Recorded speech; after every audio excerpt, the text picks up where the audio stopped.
3월 2일입니다. 곡식 제물을 드리는 제사라고 해서 레위기 2장 1절에서 16절까지 말씀 봅니다. 이 번제라고 하는 것은 짐승을 하나님께 완전히 태워서 드리는 제사인데요. 이어서 소제, 곡식 제물을 드리는 제사가 소제입니다.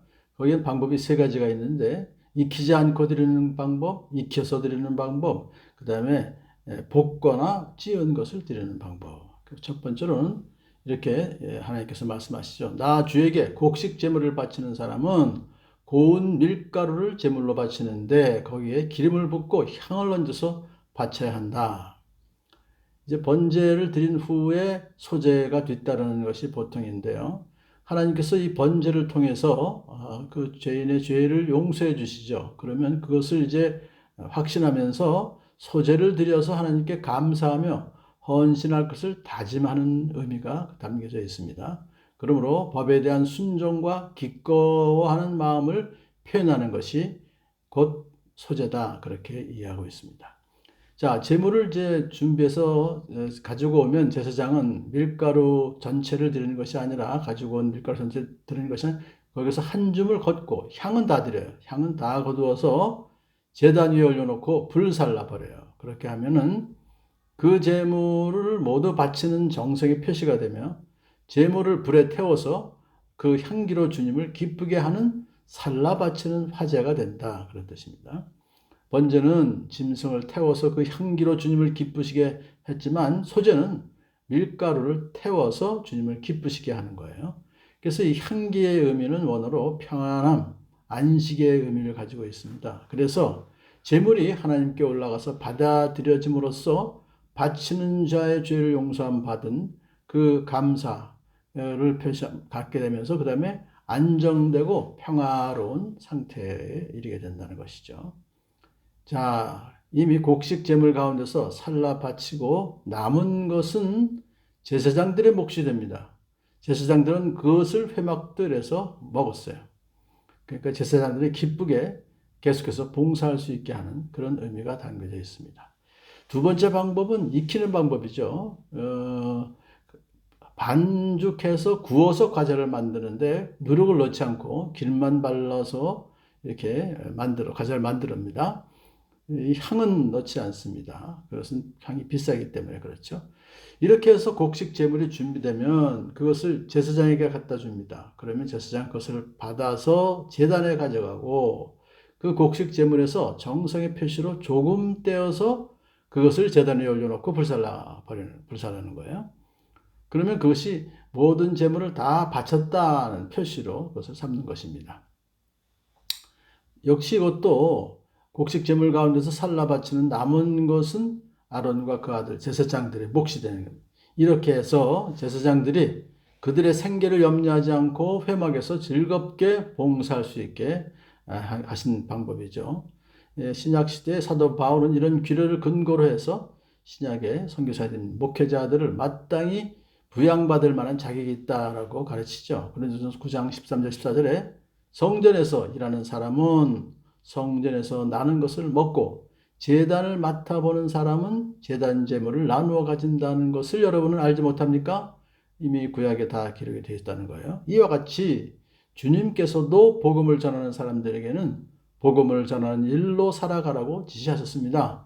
그럼 예수님께서 어떻게 지시하셨을까요? 72명에게 전도를 보내면서 이렇게 명령하시죠. 너희는 한 집에 머물러 있으면서 거기서 주는 것을 먹고 마셔라. 일꾼이 자기 삭슬 받는 것은 마땅하다. 이렇게 누가복음 10장 7절에 기록하고 있습니다. 이것이 이제 신약 시대에도 그대로 이루어진 것이죠. 그런데 이제 하나님은 주의사항을 크게 두 가지로 말씀드립니다. 넣지 말아야 될 것과 넣어야 될 것.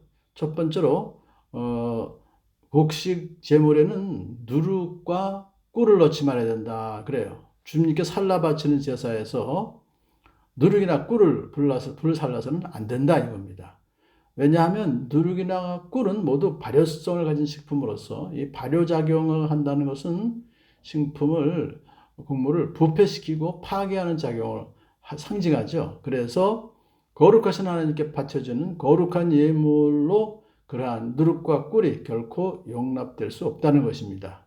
누룩은 성경에서 주로 죄와 교만과 위선을 상징할 때 사용되고 있고, 꿀은 세상적이고 음욕적인 안락이나 쾌락을 상징할 때 이 꿀이라는 것이 사용되었었죠, 대부분.